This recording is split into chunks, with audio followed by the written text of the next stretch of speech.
Hey guys, today I'll show you a zombie horror TV series named Black Summer, Season 2. Spoilers ahead, watch out and take care. The drama is set at an apocalypse worldwide, triggered by a mysterious virus. Once infected, the virus will lurk inside the human body and turn humans into zombies after death. Rose is struggling to survive in the zombie attacks many times. Together with a criminal named Spears and a lady named Sun, they manage to break through the military checkpoints and reach the safe zone in the city center stadium. Unfortunately, the journey of their companion, Lance, was less fortunate. In the chaos, he got separated from the main group and fled onto the city highway. Since then, he has been hiding and running, living in constant fear. 4 months later, Lance is found siphoning gasoline from an abandoned car. Just as he finishes filling his car with fuel, a zombie approaches from the front. He hastily drives off, encountering a woman on the road who is pleading for help. Seeing her sincerity, Lance kindly opens the passenger side door for her. The woman thanks him, but secretly opens the driver's side door. A man with a gun comes running, shoots Lance in the head, and throws him out of the car. It turns out they were there to steal the car. However, in their panic, the car stalls, and the now zombified Lance catches up. They are forced to abandon the car and run for their shitty lives. Lance takes shortcuts, smashing through doors and breaking glass. He chases the man who shot him relentlessly. He manages to climb onto an SUV for an exhilarating car pursuit. The SUV crashes into roadside obstacles, throwing Lance off, but he feels no pain. At this moment, the sound of a dog barking can be heard. Lance, now sensitive to sound as a zombie, follows the noise. However, he doesn't see the old man and the dog behind a window. Instead, he sees his reflection in a shop window, and for a moment he's puzzled by the sight of himself. However, since there is no sign of living humans in the mirror, he moves on to look for food elsewhere. After a while, the man wakes up from unconsciousness, covered in blood. He pleads for help from an old man, trying to sound friendly and sincere. Predictably, he is rejected. He looks around for an available car, and to his surprise, he finds a police car unlocked with keys hanging inside and a gun which could be used for self-defense. He feels like hope is within his grasp. However, just as he is about to start the car, Lance suddenly appears and smashes the car's window with his greasy head. Meanwhile, 2 men are looting a supermarket. Suddenly, a girl knocks on the door asking for help. She looks helpless and pitiful. They think she is just a child and let her in, even handing her a bottle of water to calm her down. But she doesn't even unscrew the bottle cap, and while they are not paying attention, she sneaks into the supermarket storage area and opens the back door to let her companions in. The people who come in are Rose, Sun, and Spears. The girl is Rose's daughter, Anna. Since the army left the stadium, they have no place to hide. They often use this trick to win the sympathy of survivors, cooperate inside and out to snatch supplies. This time, they drove the 2 men away and filled their backpacks with food. Anna doesn't seem to care much and even finds time to play with the supermarket toys. However, when Rose calls her to leave, Anna holds a real gun in her hand. They originally had a car nearby, but when they returned, they found the gas had been stolen. They have no choice but to look for a new car. Luckily, there is an open SUV on the corner street. The 2 people in the car are already dead, and there is a zombie pinned against the wall by the car. Rose and Anna strip the dead and put on their clothes. Sun and Spears are on the lookout. Sun then sees a dying man in a shop. She carefully gives him water and holds a necklace to pray, seemingly with ulterior motives. However, before she can act, there are 2 dog barks outside. Sun goes out to see what's happening and sees a plane flying overhead and zombie Lance running frantically on the opposite street. Soon a truck rushes over, scaring them to find cover, but the people on the truck have already seen them. Spears decides to let Rose and her daughter go first, and he and Sun will cover them. They run into a nearby building without stopping. Because their opponents are numerous, fully armed, and even wearing bulletproof vests, Sun and Spears can't confront them head-on and can only play hide and seek, waiting for a chance to slip out of the building. Meanwhile, Rose and her daughter hide in a restaurant next door and are almost discovered by that group. Gunshots are heard outside, and they manage to escape and meet up with Sun outside. However, Spears was hit in the abdomen by the enemy. Although the injury is not serious, Rose thinks he has become a drag and wants to abandon Spears. Despite Sun's efforts, she just runs away with Anna. Poor Sun still wants to take Spears with her, but she is not strong enough to drag him. The pursuers come quickly, and she can only push Spears down a slope and becomes a prisoner herself. When Spears comes to his senses, Sun has already been taken away. He forces himself to climb up the slope despite his injuries and walks towards the plains covered in heavy snow. This place is sparsely populated and all around is nothing but snow. However, the plane overhead is flying further into the wilderness, indicating that the military is dropping supplies there. He noticed a dark shadow slowly approaching from behind. Spears now felt a sense of impending danger. He hurriedly trudges on, but he is unfamiliar with the terrain here and steps into nothingness and tumbles down a slope. Luckily, he is not severely injured. When he shakes off the dizziness, he surprisingly finds many nearly dead zombies lying in the snow nearby, all frozen stiff. Shivering from the cold, Spears simply takes the gloves off a zombie and puts them on himself. Meanwhile, Rose and her daughter have also ventured deep into the snowfield. After a long journey, they finally see a villa standing alone in the middle of the snowfield. However, before they can approach it, they spot a zombie wandering in front of the villa. By the time the zombie comes running, they have already hidden under a bridge. After the zombie leaves, they lurk in the snow not far away, planning to stealthily take out the zombie. But Rose's shooting skills are not good enough to aim accurately at the moving zombie. This ends up alerting the zombie and exposes their location. They have no choice but to rush to the villa's entrance and bang on the door. At the very last moment, the people inside let them in. At the same time, the radio is broadcasting the location of the airdropped supplies. Two people head to the location, only to find no one around. By the time they realize something is wrong and prepare to leave, their car window is suddenly smashed. Soon after, several groups of survivors show up. They share the supplies, each taking what they need. Not long after, on a snow-filled night, a survivor goes out to search for supplies and then returns to their hidden caravan. Inside, his friend is sitting, unable to move because his feet are frostbitten. There are no heating devices around. The man quickly moves his friend to the bed, starts a fire with the paper he just picked up, and comforts his friend that everything will get better. His friend falls asleep to his chatter, but just as the man prepares to rest, he sees his friend suddenly getting up and chasing him through the snowy fields. It seems his friend must have frozen to death and turned into a zombie. They chase each other for the whole night. By the next day, both are exhausted, but neither of them is willing to give up until the last moment. The man saw a villa up ahead and rushed there for help. He let his guard down and his pace slowed. He was close to being caught by the zombie when someone in the villa fired a shot, piercing the head of a zombie. But another bullet whizzed through his head as well. The shooter was none other than Rose. Fresh blood was splattered all over the villa and several bodies, not yet frozen, lay on the floor. It turns out the deceased were the group that had taken Rose and her daughter in previously. Only a man named Freddy survived. Holding firewood, he pleaded with Rose to let him stay. Rose informed him that they were all dead. Freddy was filled with shock, but with the freezing temperatures outside and zombies guarding the door, he had to convince Rose to let him stay. He agreed to help deal with the bodies and start a fire in the fireplace for warmth. After much thought, Rose agreed. Rose and her daughter had been living peacefully with the others until someone went out on a snowmobile and never returned. This caused everyone to lose their sanity, leading to their current predicament. Rose warned Freddy not to harbor any ill intentions towards Anna, or she would send him on his way. Fearful with a gun pointed at his forehead, Freddy could hardly speak. He had no choice but to start moving the bodies. Meanwhile, Sun was also brought into the snowfield. The group that kidnapped her didn't harm her, but forced her to watch the fate of another captive. This man was the same one who had gone out on the snowmobile. He knew the location of the airdropped supplies and was tasked with finding them. But he was captured while chasing the plane and was beaten black and blue. In order to survive under the guns of the kidnappers, he revealed the location of the supplies in the villa,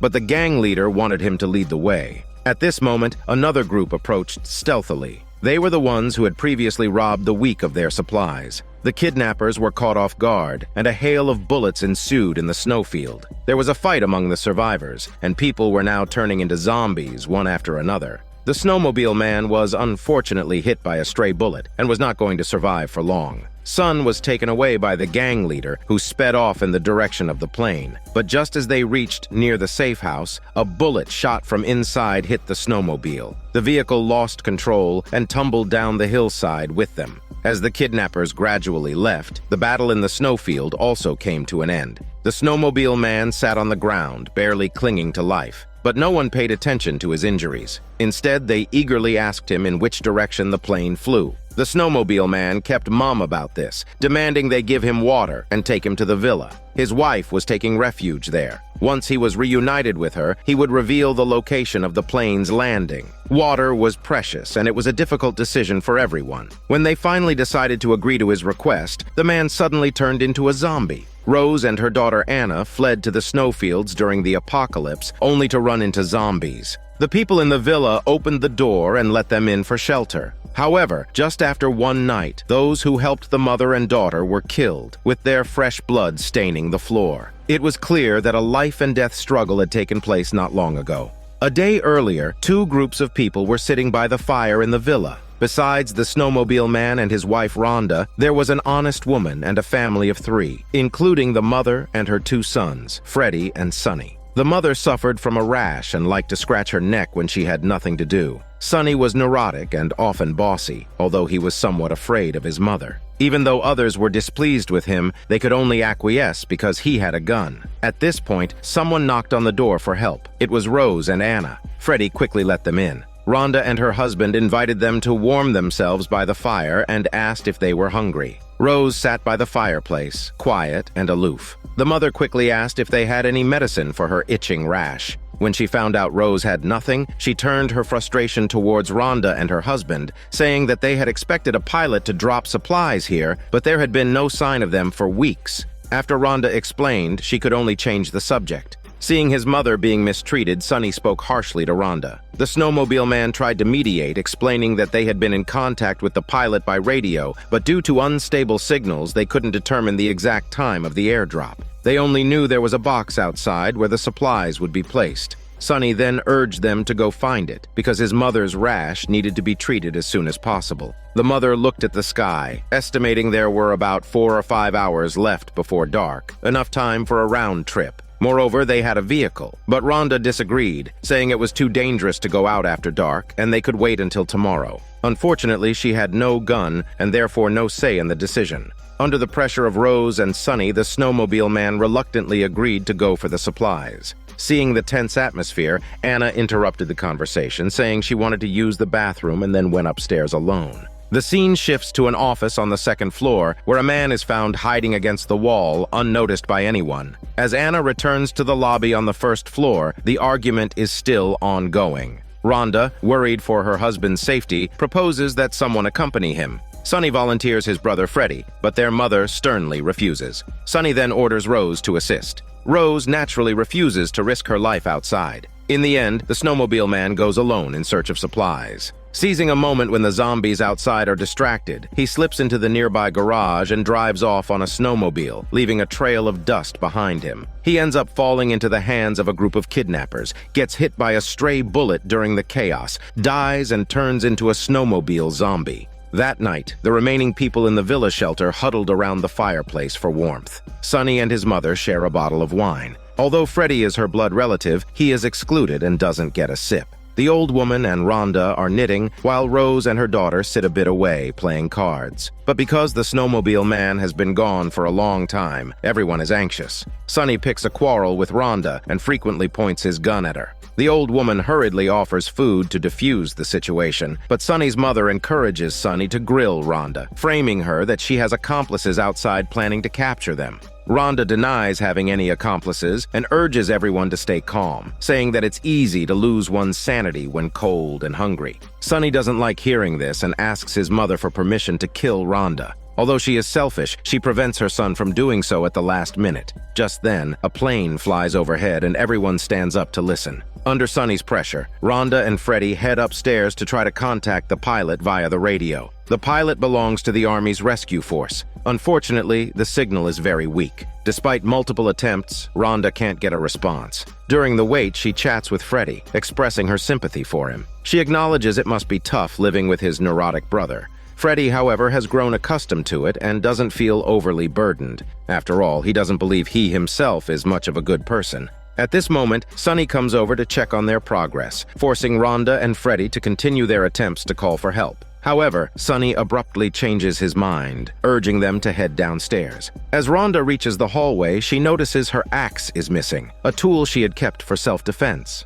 But Sonny doesn't care about it and hurries them along. Once they reach the ground floor, they understand Sunny's urgency. The mother is cold and looking for someone to fetch firewood. There are zombies outside, and Sunny doesn't want to risk his own shitty life. He first suggests that Anna should go, but Rose, holding her gun, retorts and proposes that a stronger man should go instead. Consequently, Freddy becomes the unfortunate chosen one. The firewood is stored in the garage. Still, the snowmobile man had left the garage door open when he had driven away, allowing free access for the zombies. Freddy is cornered without collecting the firewood. But his mother and brother inside the villa refuse to open the door, leaving him to climb a tree and spend the entire night staring at the zombies. Inside the house, with no firewood arriving, they resort to burning furniture for warmth. But with the axe stolen, there is very little furniture they can fit into the fireplace. As the flames are about to go out, Sunny loses his patience and starts making accusations. He questions who took the axe and why the snowmobile man hasn't returned. Rhonda suggests that his outburst is a waste of energy, which further aggravates Sunny. He snatches a half-knitted sweater from the old woman and throws it into the fireplace. The mother orders her son to stop talking bullshit, putting an end to the farce. However, Sunny's anger doesn't dissipate. He then orders Rhonda to go upstairs and tinker with the radio. A few minutes later, he hears a faint noise from the radio. Suspecting Rhonda is plotting something behind his back, he rushes upstairs to check. Rhonda has been tolerating Sunny's antics for days, and now Sunny has clearly crossed the line. She manages to steal a gun with the intention to kill him, but Sunny is quicker. Rhonda not only gets killed, but immediately turns into a zombie. Indiscriminately, she chases after everyone, biting their bodies fiercely, including their smelly parts. The old woman is the first victim because she's too old to run. However, before she can turn into a zombie, Rose swiftly shoots both of them in the head. The sight of Rose's ruthlessness frightens Sunny and his mother, who remain silent, huddled by the fireplace. The room is getting colder and they refuse to move away from the fireplace. If things continue this way, Rose and Anna will inevitably freeze to death. So when Sunny goes upstairs, futilely smashing the radio in anger, Rose shoots his mother.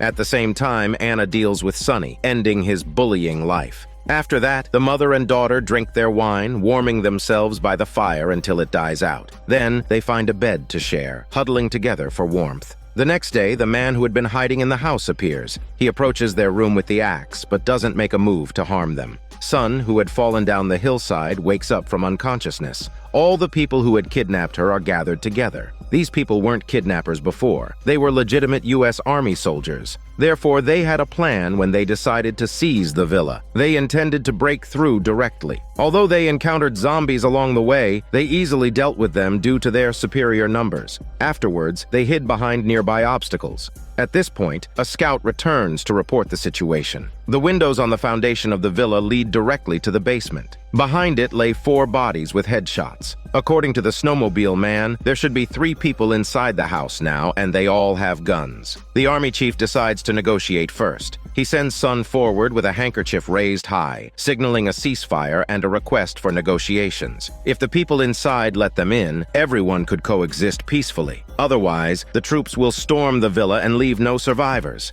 Rose, who's inside the villa, has a grudge against these people. She had been hiding and avoiding them before, which resulted in Sun being captured and Spears severely injured. If they opened the door to let the troop in, they would surely face a grim situation. Rose decides to let Anna go to the top floor with plenty of bullets and stand by. As soon as anyone approaches the villa, she should shoot without hesitation. She and Freddy would stay on the first floor, making every effort to stall the enemy. However, Rose doesn't trust Freddy. She asks him to keep watch, but doesn't give him a gun or bullets. Freddy is in a panic, and seeing the fully armed army outside, he advises Rose to surrender. The people outside also have plans to negotiate. As long as Rose throws out the guns, there's a possibility they could have a roundtable conference. However, a gunshot comes from the roof, followed by the army fiercely shooting at the villa. Freddy is hit and barely hanging on, sitting in a corner. It seems he's about to turn into a zombie. Rose doesn't hesitate to lock him in the basement. The first gunshot was actually fired by Anna. The siege on the villa isn't just from the army, but also from the scattered group they had fought with before. These people are divided into 2 for a sneak attack. One person approached the villa from the back and fled when discovered by Anna. The rest attacked the army, catching them off guard.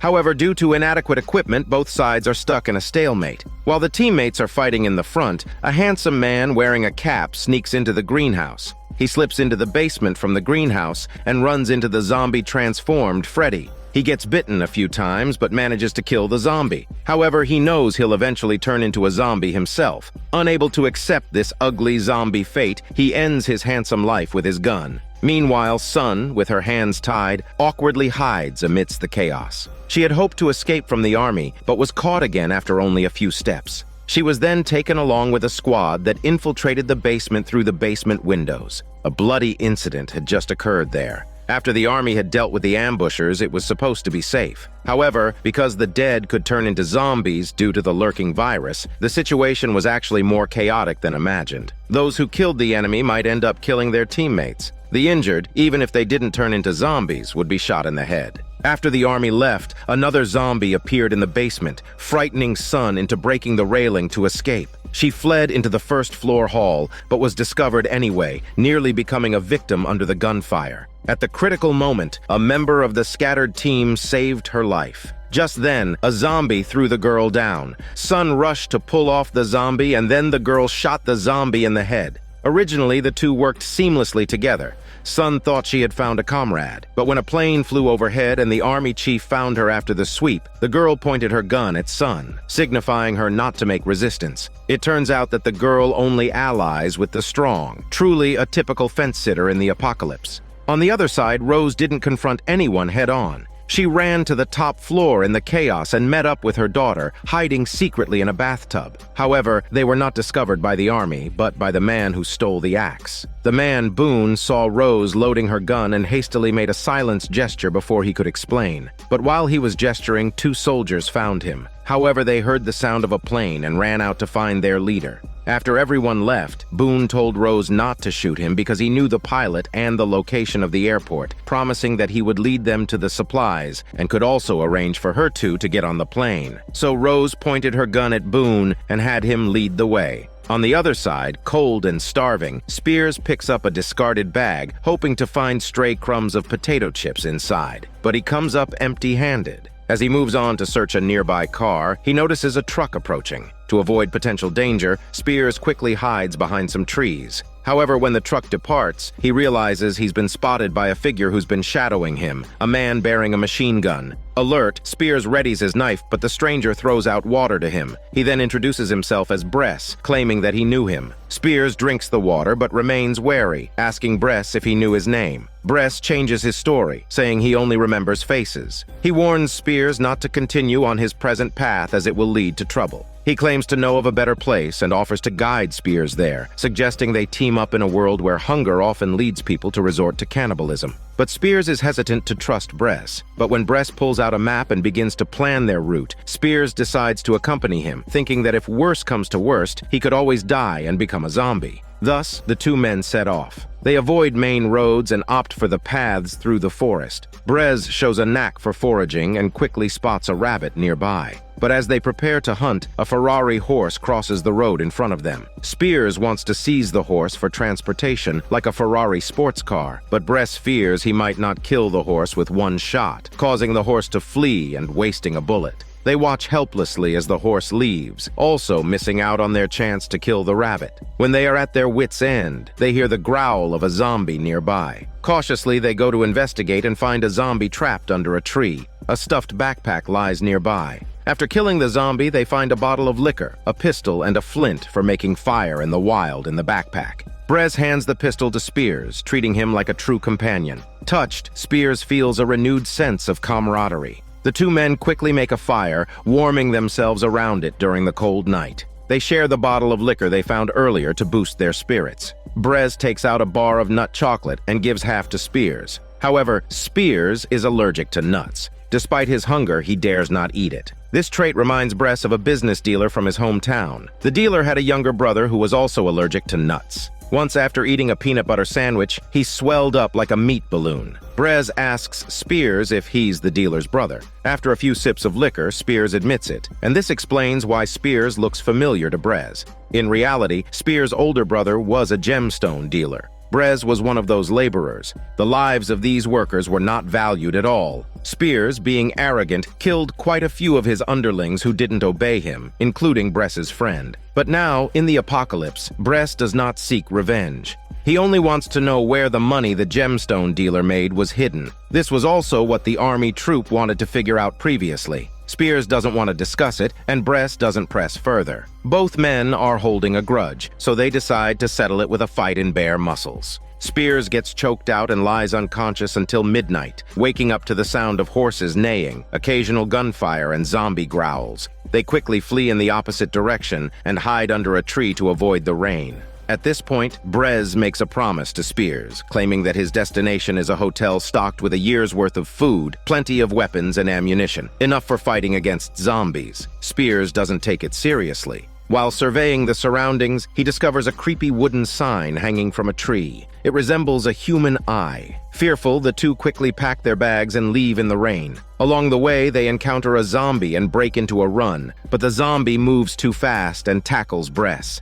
By the time Spears turns back to save him, Bress has already been bitten. They still manage to hide in a nearby house. The house is eerie, with the walls covered in what appears to be cult scriptures, featuring an eye symbol in the center. There's a pool of blood on the floor and a bloody hand hanging down from the second-floor hallway. Initially, Spears thinks it's a transformed zombie, but when he and Bress cautiously go upstairs, they find a regular person with a gunshot wound to the head. In the next room, there are dozens of bodies piled up on the floor, and in the middle sits an old man with a weapon. On the wall behind the old man hangs a huge blue eye. Spears realizes that these people were doomsday cult members who believed in ascending after death, and therefore terminated themselves in group. It seems that the old man was supposed to follow suit, but betrayed his followers. The old man hands Spears a gun, saying he has been waiting for him. Spears takes the gun and resolutely sends the old man to ascend to heaven. However, Bress starts coughing up blood. He suspects he's been infected. They spend the night safely, and the next day, Spears admits that he remembers everything. He comes clean with Bress, revealing that he had once killed Bress, but Bress managed to survive. The two men met again by chance in the apocalypse. To prevent Bress from turning into a zombie, Spears once again points his gun at him, but this time, he can't pull the trigger. At that moment, the white horse they saw earlier approaches from the river. Brez expresses his wish to ride the Ferrari horse, ignoring Spears' pointed gun, and slowly walks towards the horse, parting ways with Spears once again. On the other side, after a fierce battle in the villa, only 4 survivors remained. They wandered aimlessly through the snowy plains, finally finding an airdropped supply crate. But before they could open the crate, a man with a gun approached them. He was a former small-town cop, but in this post-apocalyptic world, he was just another cold and hungry unemployed man. The other 4, unarmed and afraid of being shot, didn't resist and became subordinates to the cop. They obediently opened the supply crate, finding it filled with food and medicine. These items were worth more than gold in this doomsday scenario, but the cop wasn't greedy. He was willing to share with the 4, but to avoid attracting others, he proposed moving the crate to the top of a mountain. Alternatively, they could fill their backpacks and leave, but the 4 didn't have any bags, so they had to agree with the cop's plan. They secured the supply crate with ropes, with Mance and 2 women pulling the ropes at the front, while the cop and another man pushed from behind. But the crate was extremely heavy, and the path to the mountain ridge was steep and uneven. Despite their best efforts, the 3 pulling the ropes made little progress.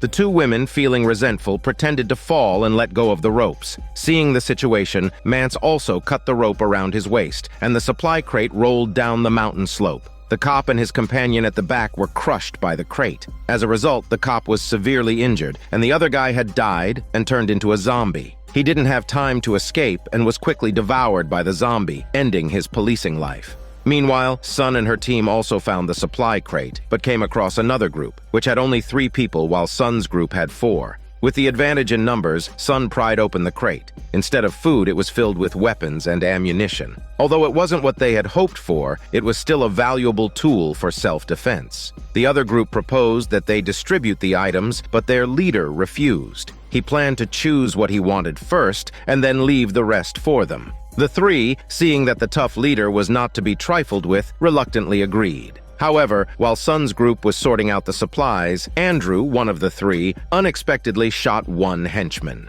Now, with equal numbers on both sides, they annulled the previous agreement. The leader naturally disagreed, but just as he was about to fight back, Sun stepped in, urging everyone not to shoot and to talk things out. Her delay attracted the nearby zombies, forcing the three to temporarily cooperate with the leader to deal with the zombies. Afterwards, they again found themselves in a stalemate. Sun suddenly switched sides, giving a bag of weapons to the three-man group and urging them to leave quickly. Although this act was against the leader's wishes and robbed him of the chance to avenge his comrade, the leader unlocked Sun's handcuffs, letting her replace his dead henchman as a fighter. Led by Boone, Rose and her daughter had walked no less than several miles. Rose doubted Boone was deceiving them, claiming there was an airport that didn't exist. Boone could only insist he was not lying. He explained that there was not only an airport but also a lakeside hotel which was very safe. At that moment, Boone noticed a landmark built of stones, indicating the hotel was nearby. However, when he rushed forward, he was met with a cliff, and there was no sign of any building. Panicked, Boone feared Rose would kill him if they didn't reach the hotel before sunset. He made another round in the vicinity, but still couldn't find the hotel. Rose lost her patience, believing that Boone was playing them and wanted them to freeze to death in the snow. Boone stuck to his story, explaining that once they crossed a mountain the next day, they would see the airport, and then they could bid farewell to the snow and welcome the sunshine again. After listening to Boone's nonsense, Rose invited Boone to take a walk with her, intending to execute him by shooting. However, when Rose was about to shoot, her daughter Anna followed and pleaded for Boone's life. After all, Boone might know other things. Rose reluctantly spared Boone. As the sun was about to set, Boone finally found the hotel. He ran forward with Rose and Anna closely following, but the three of them were unaware that the place where the cop died was near the lake. The hotel was no longer safe. It has running water and electricity and stores a large amount of food. Yet anyone who enters it is filled with extreme fear and tension. They worry about the presence of zombies that feed on the living, or human survivors who are more terrifying than the zombies themselves. While Boone wanders around the lodge, Rose and her daughter are checking every room with guns at the ready.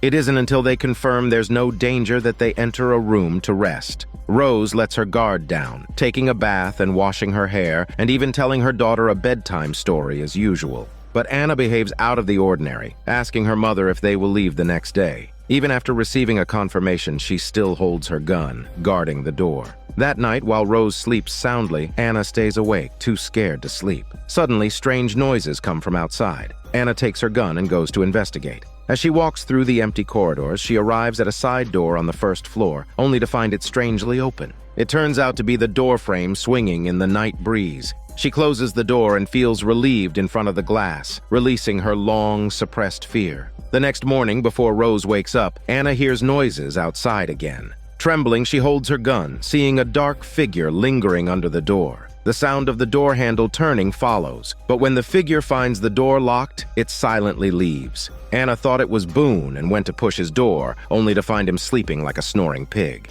This means someone else was outside just now. Anna patrols around and is shocked to discover the lodge's main door is open. There's no one outside, but a room on the first floor suddenly echoes with a roar. Through the door crack, Anna sees a moving shadow and the door is being banged. It turns out there's a zombie locked inside. By this time, Rose has just woken up to find her daughter missing. She grabs her gun and starts looking for Anna, questioning the drowsy Boone, who is also clueless. Then, a chicken scream from Anna comes from downstairs. But when Rose rushes to the scene, instead of a dangerous zombie, she finds Spears, severely wounded. Spears doesn't confront Rose, and soon they are sitting at a table eating grilled meat. Boone, unaware of the grudge between them, fails to notice the standoff between Spears and Rose. He enthusiastically talks about his journey to the lodge and wants to drink to oblivion. Boone praises this place as a paradise, with plenty of food and zero infection. Suddenly, Spears asks him if he has checked every room. Boone swears that he has, but is contradicted by Anna. Being accused of lying, Boone tries to find an excuse for himself. But Spears changes the subject, saying he wants to spend the rest of his life at the lodge. Anna asks him if he no longer wants to go to the airport. Spears states there's no airport at all, and that it was all a lie from Boone. Why not stay here where there's food and drink? Rose is alarmed by his words and argues Boone didn't lie. She says that choosing to stay here implies they can also choose to leave. But Anna scolds Boone and also bluntly tells Spears that he's dying and doesn't care about anything. But they still have hope, and they can still find a way to survive at the airport. Rose thought Spears would explode in anger, but he turns to Boone and tells a story. He claims that he has died once already, seeing the rats and bugs in the gutter. But at the brink of death, he heard his mother's call and chose to revive under her persuasion. That's why he came to this lodge. Anna knew he was indirectly talking about being abandoned by them. It was almost as if he was accusing them of betrayal. Anna ran to the door of the room where the zombie was locked. Rose, on the other hand, excused to check the desserts in the oven. By the time she returned to the dinner table, it was already dusk. With her daughter not present, Rose voiced her inner thoughts. She didn't think she was in the wrong, rather she had no choice. Everything she did was for her daughter. If it meant Anna's safety, she was willing to do anything. She suggested reconciling with Spears. Spears remained silent in response to Rose's words, sitting opposite her, lost in his own thoughts. Rose, not waiting for a response, went back to the kitchen to check on the dessert. However, while she was taking out 2 plates of toast, she suddenly heard a gunshot from the hall. Rushing to see what happened, she was horrified to find that her daughter had shot Spears in the head. Anna just calmly said that they should leave now. Subsequently, Anna, Rose, and Boone left the lodge. Boone, terrified by the earlier event, took the opportunity to run away. Anna couldn't catch up with him and had to follow the route Boone had given her earlier. The scene then flashes back to the lodge. After Anna dealt with the zombie, she came back and asked Spears where her mom was. Spears didn't answer directly, but spoke weakly to himself. He claimed that he originally wanted revenge, but by the time he met them again, he no longer harbored such thoughts. Now his life was not long for this world, and he just wanted to rest at the lodge. But he couldn't do it himself, so he handed a gun to Anna, wanting her to do him this last favor.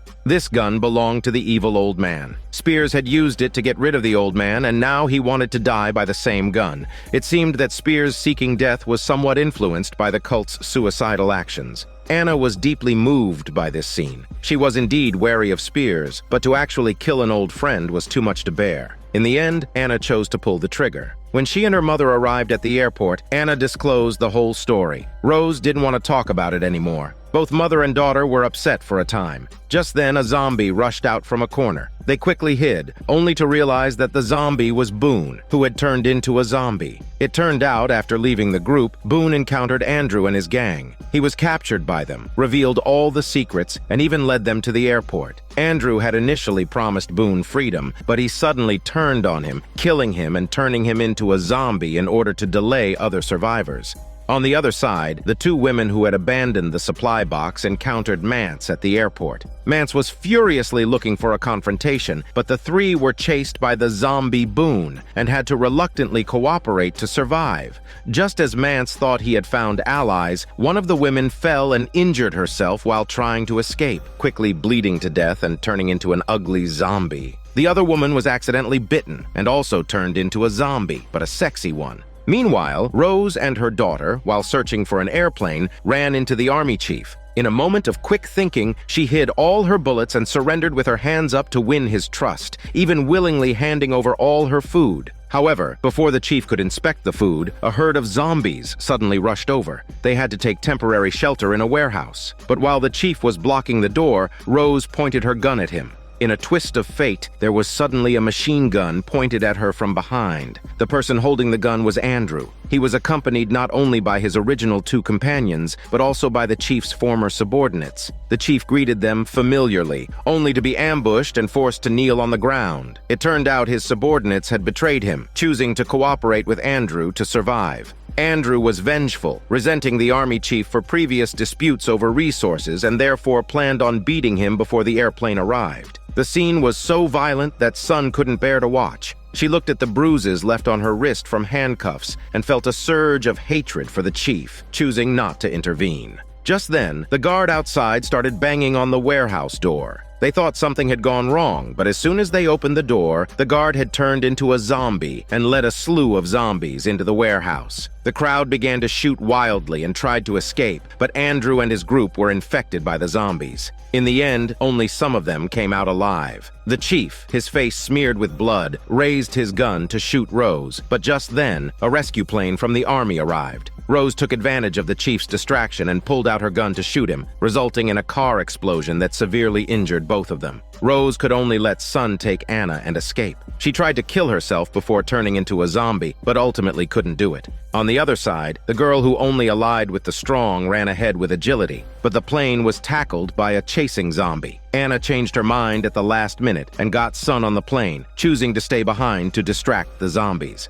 At this point, Mance also ran towards the plane. Seeing a zombie chasing a girl, he gave up the chance to escape, made a noise to attract the zombies' attention, and soon had 7 or 8 zombies rushing towards him. Mance skillfully evaded them among the airport warehouses, even defeating all the zombies. But he was bitten by a zombie and would soon turn. Unable to accept this fate, Mance walked out of the warehouse with his gun. As sunlight pierced through the clouds, he basked in what seemed like a ray of hope, shot the chasing zombie, and tragically ended his own life. At the same time, the struggling Rose and the chief were preparing for a life-or-death duel. However, Anna suddenly arrived from a distance, driving a car towards Rose and the chief, swinging open the car doors. In the end, the only person who left with the plane was Sun. The pilot was also Korean and could understand Sun's words. However, she did not lower her guard, finding it strange that there was only the pilot on the plane. The pilot did not provide a specific explanation, and Sun did not press further, closing her eyes against the cabin armrest.